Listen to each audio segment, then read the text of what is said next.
নমস্কার শ্রোতা বন্ধুরা, আমি মধুস্নাতা আমার গল্পের গ্রামোফোন চ্যানেলের আরও একটি পর্বে আপনাদের সকলকে স্বাগত জানাচ্ছি। আজ গল্পের গ্রামোফোন চ্যানেলের নিবেদন মানিক বন্দ্যোপাধ্যায়ের লেখা গল্প ছেলে মানুষী। গল্পটি শুনুন। গল্পটা যদি আপনাদের ভালো লাগে তাহলে অবশ্যই আপনারা এই চ্যানেলটিকে লাইক, শেয়ার এবং সাবস্ক্রাইব করে নেবেন। শুরু হচ্ছে আজকের গল্প পাঠ। ব্যবধান টেকেনি। হাত দুই চওড়া সরু একটা বন্ধ প্যাসেজ বাড়ির সামনের দিকটা তফাৎ করে রেখেছে। দুবাড়ির মুখোমুখি সদর দরজাও এই প্যাসেজটুকুর মধ্যে। পিছনে দুবাড়ির ছাদ এক, মাঝখানে দেয়াল উঠে ভাগ হয়েছে, মানুষ সমান উঁচু। টুল বা চেয়ার পেতে দাঁড়ালে বড়দের মাথা দেয়াল ছাড়িয়ে ওঠে। ব্যবধান টেকেনি। কতটুকু আর পার্থক্য জীবনযাপনের সুখ দুঃখ, হাসি কান্না, আশা আনন্দের, ঘৃণা ভালোবাসার। সকালে কাজে যায় তারাপদ আর নাসিরুদ্দিন। অপরাহ্নে ফিরে আসে অবসন্ন হয়ে। ব্যর্থ স্বপ্ন, উৎসুক কল্পনা দিন দিন জমে ওঠে একই ধরনের। ক্ষোভ দিনে দিনে তীব্র হয় দুটি বুকে একই শক্তির বিরুদ্ধে। ইন্দিরা আর হালিমা যাপন করে বন্দি জীবন। রাধে বাড়ে, বাসন মাঝে, স্বপ্ন দেখে, আর অকারণ আঘাত মুখ বুঝে সয়ে চলে অবুঝ নিষ্ঠুর সংসারে। ইন্দিরার কোলে একদিন আসে গীতা। পরের বছর অবিকল তারই বেদনাকে নকল করে হালিমা পৃথিবীতে আনে হাবিবকে। যদি বা টিকতে পারত খানিক ব্যবধান, দুরন্ত দুটি ছেলে মেয়ে মানুষের তৈরি কোনো কৃত্রিম দূরত্ব মানতে অস্বীকার করে তাও ভেঙে দেয়। কাছে আনে পরিবার দুটিকে, অন্তরঙ্গ করে দেয় ইন্দিরা আর হালিমাকে। একদিন একটি শুভ লগ্নে দুটি ছেলে মেয়ের বিয়ে হয় পাড়ায়। গীতা পায় নতুন খেলা। মার শাড়ি ভাঁজ করে সে পরে। সিঁদুরের টিপ আর চন্দনের এলোমেলো ফোঁটা আঁকে কপালে আর গালে। পাড় দিয়ে বাবার লাল টুথব্রাশটির মুকুট এঁটে সে কনে সাজে হাবিবের। কপালে চন্দন লেপে গলায় গামছা পাকানো উড়ুনি ঝুলিয়ে দিয়ে হাবিবকে বর বেশে সেই সাজিয়ে দেয়। শাশুড়ির অভিনয় করতে হয় ইন্দিরা আর হালিমা দুজনকেই। উলু দিয়ে বরণ করতে হয় জামাইকে ইন্দিরার, বউকে হালিমার। খাবার আনিয়ে জামাই আদরে, বউ আদরে দুজনকে খাওয়াতে হয় মুখে খাবার তুলে দিয়ে। নইলে নাকি খায় না নতুন বর বউ। থেকে থেকে দুজনে তারা ফেটে পড়ে কৌতুকের হাসিতে।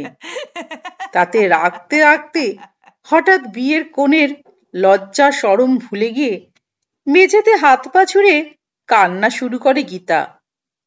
তারপর থেকে তাদের হাসতে হয় মুখে আঁচল গুজে।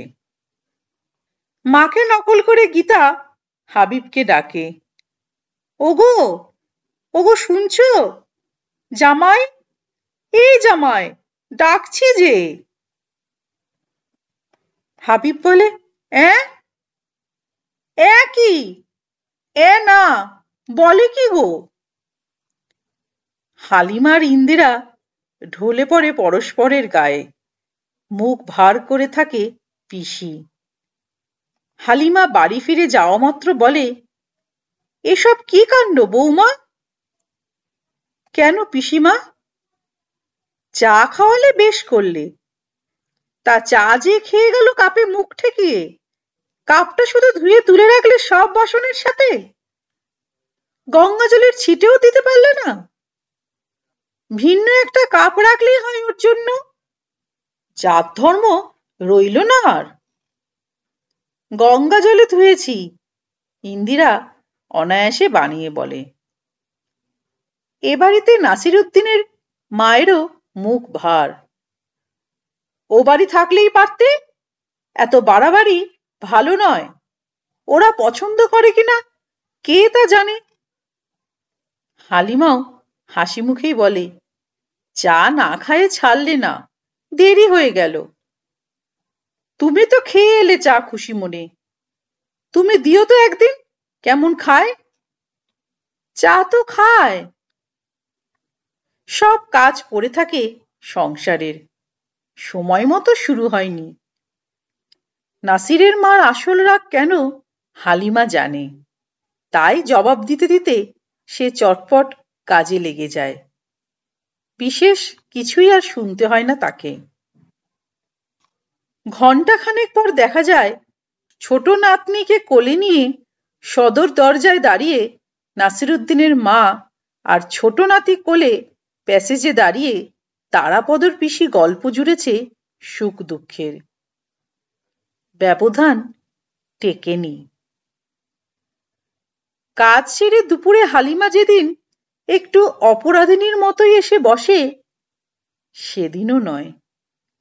মৃদু অস্বস্তির সঙ্গে বলে হালিমা, একটা কাণ্ড হয়েছে ভাই। ওমা, কি হয়েছে? তোমার মেয়ে একটু গোশত খেয়ে ফেলেছে। আজ আমাদের খেতে হয় জানো। হাবিব খেতে বসেছে, আমি কিছুতেই দেব না। বেটি এমন নাছোড়, হঠাৎ পাত থেকে নিয়ে মুখে পুরে দিলে। কিছু হবে না তো?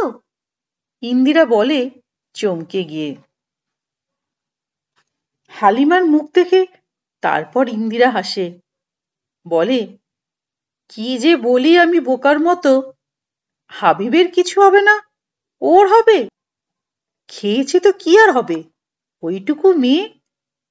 কাউকে বলো না কিন্তু ভাই। তাই কি বলি?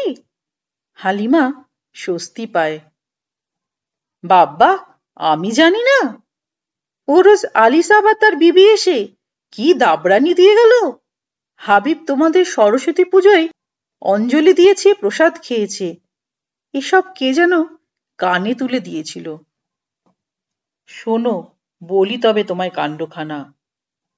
ঘরে কেউ নেই, তবু ইন্দিরা কাছে সরে নিচু গলায় বলে, হাবিব অঞ্জলি দিয়েছে বলে পিসির কি রাগ।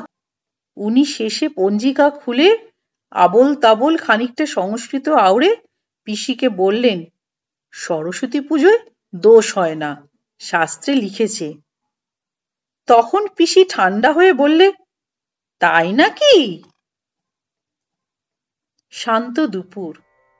ফেরিওয়ালা গলিতে হেঁকে যাচ্ছে। শাড়ি, সায়া, সেমিজ চাই। দুজনে তারা খড়ি নিয়ে মেঝেতে কাটাকাটি খেলতে বসে। হাই ওঠে, বুজে আসে চোখ। চোখে চোখে চেয়ে ক্ষীণ শ্রান্ত হাসি ফোটে দুজনের মুখে। আঁচল বিছিয়ে পাশাপাশি একটু সই তারা, দুটি স্ত্রী, দুটি মা, দুটি রাঁধুনি, দুটি দাসী। ঘুমোই না। সে আরামের খানিক সুযোগ জোটে বেলা যখন আরো অনেক বড় হয় গরমের দিনে। আজকাল শুধু একটু ঝিমিয়ে নেওয়ার অবসর মেলে। ঝিমানো চেতনায় ঘা মারে স্তব্ধ দুপুরের ছাড়া ছাড়া শব্দগুলি। তার মধ্যে সবচেয়ে স্পষ্ট হয়ে থাকে ছাতে হাবিব আর গীতার দাপাদাপির শব্দ। ব্যবধান টেকেনি। কেন যে সেটা মাথাচাড়া দিয়ে উঠল আচমকা, এমন ভয়ানক, এমন বীভৎস রূপ নিয়ে। কেন এত হানাহানি খুনোখুনি চারদিকে, বোঝে না তারা। থতমত খেয়ে ভরকে যায়, দুরু দুরু করে বুক। সেবার মাঝে মাঝে বুক কেঁপেছিল সাইরেনের আওয়াজে জাপানি বোমার দিনগুলিতে। দূর থেকে হাওয়ায় ভর করে উড়ে আসা অনিশ্চিত বিদেশি বিপদের ভয়। তার চেয়ে ব্যাপক ভয়ানক সর্বনাশ আজ মাথাচাড়া দিয়ে উঠেছে দেশের বুকে, শহর জুড়ে, পাড়ায়, ঘরের দুয়ারে। বুকের জোরালো ধরফরানি থামাবার অবকাশ পায় না আজ। বাড়ে আর কমে, কমে আর বাড়ে। তবে কথা এই যে এটা মেশালো পাড়া। নিজেরাই বলাবলি করে নিজেদের মধ্যে যতটা নিরুপায় নয় তার চেয়ে অনেক বেশি মরিয়ার মতো। এতেই অনেকটা ভরসা খাড়া আছে মারাত্মক আতঙ্ক, গুজব আর উস্কানির সোজাসুজি পেঁচালো আর চোরাগোপ্তা আঘাত সয়ে, যে আঘাত চলেছেই। বাস্তব একটা অবলম্বনও পাওয়া গেছে সকলে মিলে গড়া পিস কমিটিতে। বিভ্রান্ত না করে যার জন্মলাভের প্রক্রিয়াটাও জাগিয়েছে আস্থা। কারণ বড় বড় কথা উথলায়নি সবার আদর্শমূলক ভাবোচ্ছ্বাসে। মিলনকে আয়ত্ত করার চেষ্টা হয়নি শুধু, মিলনের জয়গান গেয়ে। এই খাঁটি বাস্তব সত্যটার উপরেই বেশি জোর পড়েছে যে এ পাড়ায় হাঙ্গামা হলে সবার সমান বিপদ। এটা মেশালো পাড়া। হয়তো এ পাড়ায় শুরু হবে না সে তাণ্ডব, কে জানে। চারদিকে যা আগুন জ্বলছে তার হলকাতে ছ্যাঁকা লেগে লেগে মনে কি কম জ্বালা। সর্বহারা শোকাতুর দিশেহারা আপনজনেরা এসে অভিশাপ দিচ্ছে, বলছে মারো, কাটো, জবাই করো, শেষ করে ফেলো। এ এসে ও এসে বুঝিয়ে যাচ্ছে মারা ছাড়া বাঁচার উপায় নেই। অনেক কালের মেশামেশি বসবাস, হয়তো তেমন ঘনিষ্ঠ নয় মেলামেশা সবার মধ্যে, সেটা আসলে কিন্তু এটা শহর বলেই। পাখা সবারই পঙ্গু। মানুষকে হাঁস মুরগি করে রাখা মর্জি মালিকের। পাখা ঝাপটিয়ে চলতে হয় জীবনের পথে। তাই তো বলি, পাখি নাকি আমরা? হালিমা বলে মুখোমুখি জানলায় দাঁড়িয়ে। তারা খেয়ে খেয়ে আজ এখানে কাল সেখানে উড়ে বেড়াবো, গাছের ডালে বাসা বানাবো। আর বলো না ভাই, ইন্দিরা বলে, মাথা ঘুরছে কদিন থেকে। এসব কি কাণ্ড? কি রাঁধলে? তেমন প্রাণ খোলা আলাপ কিন্তু নয় কদিন আগের মতো। গলায় মৃদু অস্বস্তির সুর দুজনেরই। চোখ এড়িয়ে সন্তর্পণে জানলা দুটির একটি করে পাট খুলে কথা কইছে। কাজটা যেন অনুচিত। আসা যাওয়া বন্ধ হয়ে গেছে হঠাৎ। দুজনের বাড়িতেই আচমকা আশ্রয় নিতে আত্মীয় স্বজনের আবির্ভাব ঘটেছে বলেই নয় শুধু, বাড়ির মানুষ বারণ করে দিয়েছে মেলামেশা, ঘনিষ্ঠতা, অন্তত সাময়িকভাবে। কি যে হবে ভাবছি। দুধে নাকি বিষ মেশাচ্ছে গয়লারা। দুধ জাল দিয়ে আগে বেড়ালটাকে খানিকটা খাওয়াতে হয়। ছেলেপিলেরা খিদে কাঁদে, দেওয়া বারণ। আধ ঘন্টা বেড়ালটা কেমন থাকে দেখে তবে ওরা পায়। রুটি আনা বন্ধ করেছেন। রুটি যারা বানায় তাদের মধ্যে তোমরাই নাকি বেশি। এক টুকরো রুটি আর চা জুটত সকালে, এখন শুধু একটু গুড়ের চা খেয়ে থাকো সেই একটা দুটো পর্যন্ত। এত লোক বেড়েছে, ডাল তরকারি ছিটেফোঁটা এক রোজ থাকে আর এক রোজ একদম সাফ। ভাতেও টান পড়ে। আজ চিড়ে খেয়েছি নুন দিয়ে, গুড়ও নেই। চোখে চোখে চেয়ে খানিক মাথা নিচু করে থাকে দুজন। ধীরে ধীরে বন্ধ হয়ে যায় জানলার পাট দুটি। ছেলে মেয়ের সংখ্যাও বেড়ে গেছে দুবারিতে। অন্য অঞ্চল থেকে উৎখাত হয়ে তারা বড়দের সঙ্গে এসে আশ্রয় নিয়েছে। মুখ চেনাচিনি হয়নি বড়দের মধ্যে, কিন্তু ছেলে মেয়েদেরকে ঠেকিয়ে রাখবে? তাদের মেলামেশার দাবি রাজনীতির ধার ধারে না, আপোষ অনুমতির তোয়াক্কা রাখে না, জাত ধর্মের বালাই মানে না। স্কুল নেই, লেখাপড়া নেই, বেড়ানো নেই, বাড়ির এলাকার বাইরে যাওয়া পর্যন্ত বারণ। বড়দের মুখে অন্ধকার, বাড়িতে থমথমে ভাব। মুমূর্ষু রোগী থাকলে ঘন ঘন ডাক্তার আসবার সময় যেমন হয়, ওরা তাই করে। হাবিব আর গীতার নেতৃত্বে নিজেরাই আয়োজন করে মিলেমিশে খেলাধুলো করার। বাড়িতে ঠাঁই নেই, নিজেরাই তৈরি করে নেয় খেলাঘর। হাঙ্গামা করতে হয় না বেশি। বাইরের প্যাসেজে দুপাশের দেওয়ালে দুটো পেরেক পুঁতে একটা কাপড় টাঙিয়ে দিতেই প্যাসেজের শেষের অংশটুকু পরিণত হয়ে যায় চারপাশ ঘেরা ছোটখাটো একটি ঘরে। কিছু চাল, ডাল, ডাঁটাপাতা জোগাড় হয়েছে। গীতা এনে দিয়েছে ছোট তোলা উনুনটি আর তেল মশলা। তরকারি অনটনে সবার মন খুঁতখুত করতে থাকায় হাবিব এক ফাঁকে বাড়ির ভেতর থেকে সরিয়ে এনেছে কিছু আলু, পেঁয়াজ আর একটা আস্ত বেগুন। জোরালো পরামর্শ চলছে, সব কিছু দিয়ে এক করা খিচুড়ি রাধা, অথবা খিচুড়ি, ভাজা, তরকারি সবই রাধা হবে। রান্নার ভার নিয়েছে মেহের। তার বয়স 9-10 বছর। এই বয়সে বড়দের আসল রান্নার কাজে তাকে সাহায্য করতে হয় বলে তার অভিজ্ঞতার দাবি সবাই বিনা প্রতিবাদে মেনে নিয়েছে।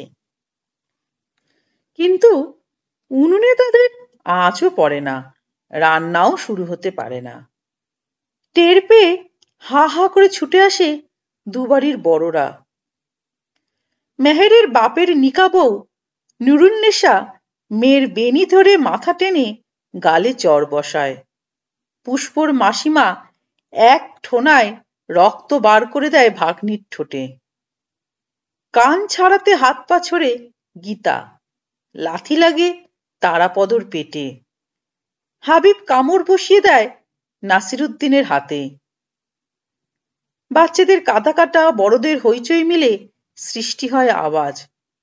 প্রতিবেশীরা ছুটে এসে কি হয়েছে জানতে চেয়ে বাঁধিয়ে দেয় রীতিমতো হুল্লোড়। প্যাসেজের মুখের গলিতে জমে ওঠে লাঠি, রড, ইট হাতে ছোটখাটো ভিড়। কয়েক মুহূর্ত, আর কয়েক মুহূর্তে স্থির হয়ে যাবে মেশালো পাড়ার ভাগ্য। জিয়ে রাখা শান্তি অথবা অকারণে ডেকে আনা সর্বনাশ। কান্না তুলে বড় বড় চোখ মেলে ছেলে মেয়েরা চেয়ে দেখে বড়দের অর্থহীন কাণ্ড। ভলেন্টিয়ার সঙ্গে নিয়ে পিস কমিটির যুগ্ম সম্পাদক দুজন ছুটে আসায় অল্পের জন্য হাঙ্গামা ঠেকে যায়। সম্পাদক দুজন ব্যাপারটা বুঝিয়ে বলেন। ভিড়ে ভাঙন ধরে। 2-4 মিনিটের মধ্যে ভলেন্টিয়াররা ভিড় সাফ করে দেয়। তখন যুগ্ম সম্পাদক দুজন পরামর্শ করে ভলেন্টিয়ারদের পাঠান পাড়ায় পাড়ায় সত্য ঘটনা প্রচার করতে। এমন স্পর্শকাতর হয়ে আছে মানুষের মন যে এরকম তুচ্ছ ঘটনাও দেখতে দেখতে ছড়িয়ে পড়তে পারে মারাত্মক গুজব হয়ে। বিকালে একটা লরি আসে পুলিশ ও সৈন্যের ছোট একটি দল নিয়ে। চারদিক তখন শান্ত। বুটের আওয়াজ তুলে কিছুক্ষণ তারা এদিক ওদিক টহল দেয়। এ বাড়ির দরজায় ঘা মেরে এর ওর দোকানে ঢুকে জিজ্ঞাসা করে কোথায় গোলমাল হয়েছিল। জবাব শুনে আশ্চর্য, অবিশ্বাস্য যে কোথাও গোলমাল হয়নি। ক্রুদ্ধ, অসন্তুষ্ট মনে হয় তাদের। আগমন কি তাদের অনর্থক হবে? গলির মোড়ে নিতাইয়ের দোকানে একপাশে তক্তপোষ পেতে 4 জন সশস্ত্র সৈন্যের ঘাঁটি বসিয়ে লরি ফিরে যায় বাকি সকলকে নিয়ে। নতুন এক সশঙ্ক অস্বস্তিবোধ ছড়িয়ে পড়ে মেশালো পাড়ায়। সাঁঝবাতির আগেই বন্ধ হয়ে যায় দোকানপাট। মানুষ গিয়ে ঢোকে কোটরে, শূন্য হয়ে যায় পথ। এ বাড়ির থেকে কথা শোনা যায় ও বাড়ির, কিন্তু কথার আদান প্রদান বন্ধ হয়ে গেছে। চুপি চুপি দু এক মুহূর্তের জন্য মুখোমুখি জানলার পাটও একটু ফাঁক হয় না। এ বাড়ি ভাবে ও বাড়ির জন্য মিলিটারি এসে পাড়ায় গেড়ে বসেছে। কি জানি কখন কি হয়। ছেলে মেয়েদের বাড়ির বাইরে যাওয়া বারণ। ঘরের জেলে তারা কয়েদ। ছাদ ভাগ করা দেয়ালের এপাশ থেকে গীতা বলে, আসবি হাবিব? মারবে যে। না, পিসির ঘরে চুপি চুপি খেলবো। পিসি বকবে তো। দূর, রান্না করে নিয়ে আসতে পিসির বিকেল বেজে যাবে। ছাদের সিঁড়ির মাঝে বাঁকের নিচু লম্বাটে কোটরটি পিসি বহুদিন দখল করে আছে। তার নিচে দোতলায় কলঘর। লম্বা মানুষ এ ঘরে দাঁড়ালে ছাতে মাথা ঠেকবে। পিসির নিজস্ব হাঁড়ি কুড়ি, কাঠের বাক্স, কাঁথা বিছানায় কোটরটি ভরা। কুশের আসন পেতে এ ঘরে পিসি আহ্নিক করে। আমিষ রান্নাঘরে একবার ঢুকলে স্নান করে শুদ্ধ হবার আগে পিসি আর এ ঘরে আসে না। ঘরের মধ্যে এভাবে লুকিয়ে চুপি চুপি কি খেলা করবে? হাবিবকে নিয়ে এ বাড়ির ছেলে মেয়েদের সঙ্গে যোগ দেবার উপায় নেই। ওদেরও ডাকা যায় না এখানে। তাই নতুন খেলা আবিষ্কার করে নিতে হয়। দাঙ্গা দাঙ্গা খেলবি? গীতা বলে। লাঠি কই, ছোড়া কই? প্রশ্ন করে হাবিব। গীতা বলে, দাঁড়া। গীতা অস্ত্র সংগ্রহ করে নিয়ে আসে। তারাপদর খুর আর ছুরি।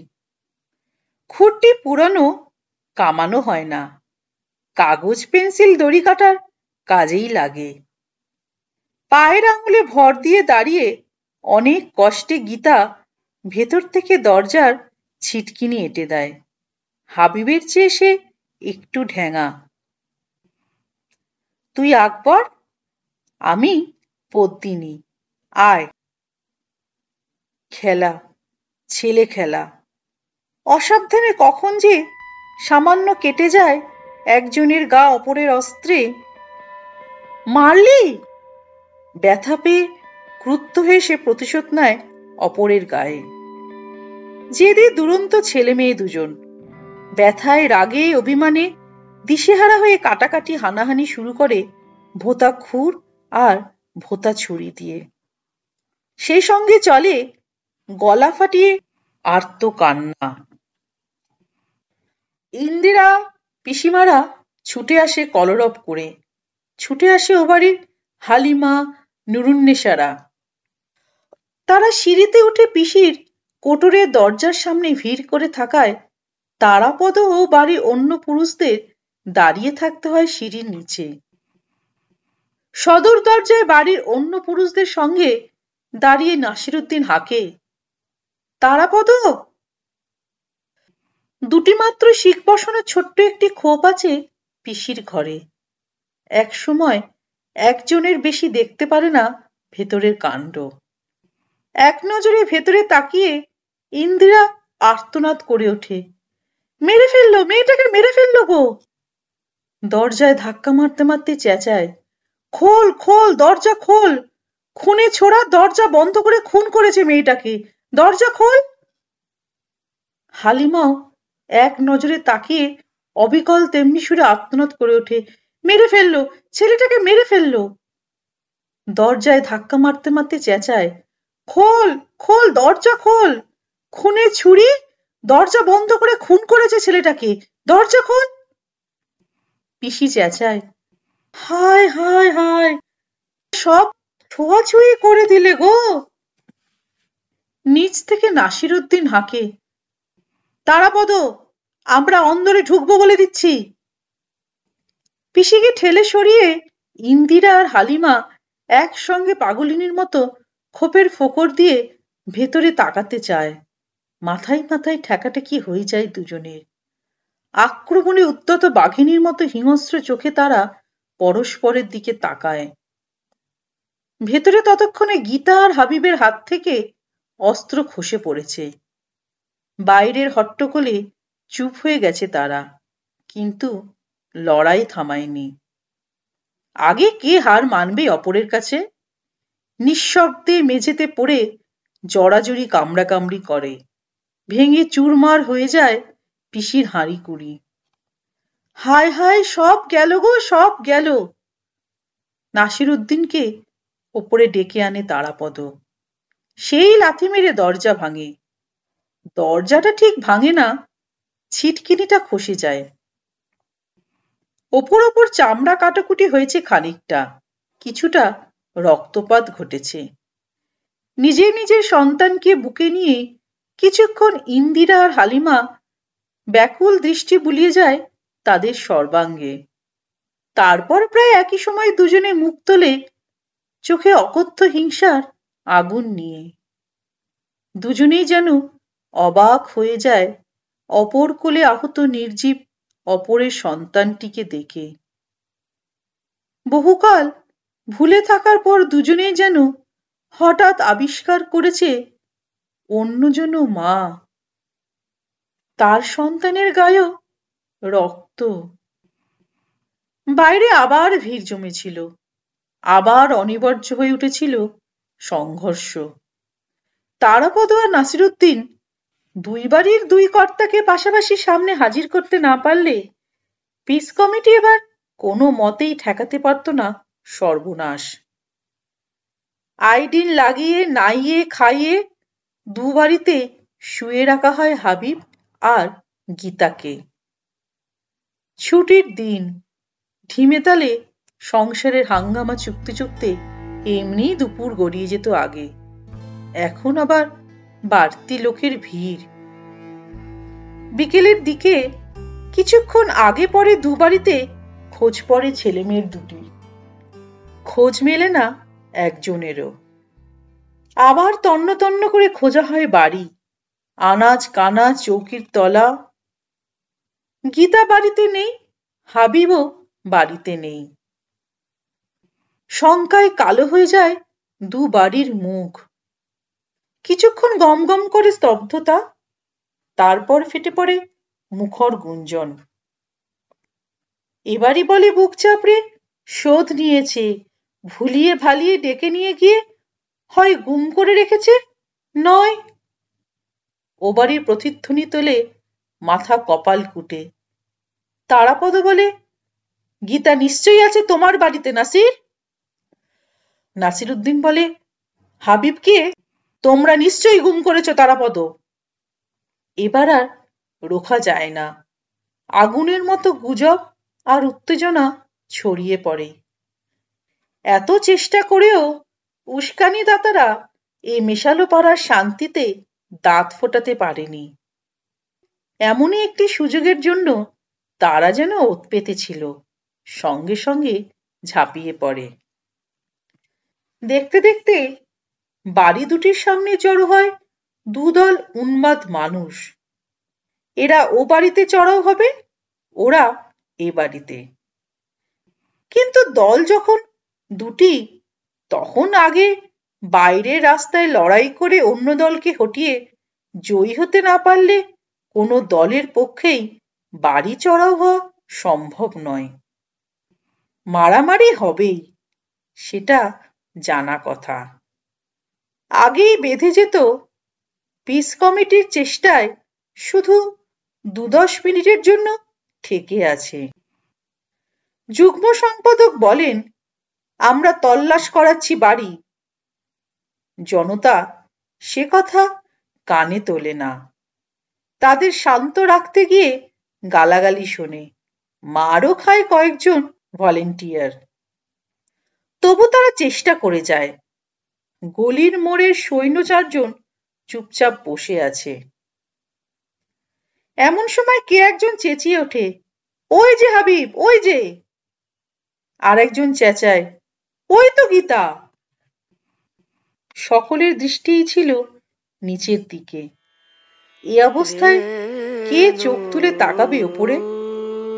কারো নজর পড়েনি যে নাসিরউদ্দিন আর তারাপদর বাড়ির চিলেকুটির ছাদ থেকে কিছুক্ষণ ধরে পাশাপাশি একটি ছেলে ও মেয়ে মুখ বাড়িয়ে নিচের কাণ্ড কারখানা লক্ষ্য করছে।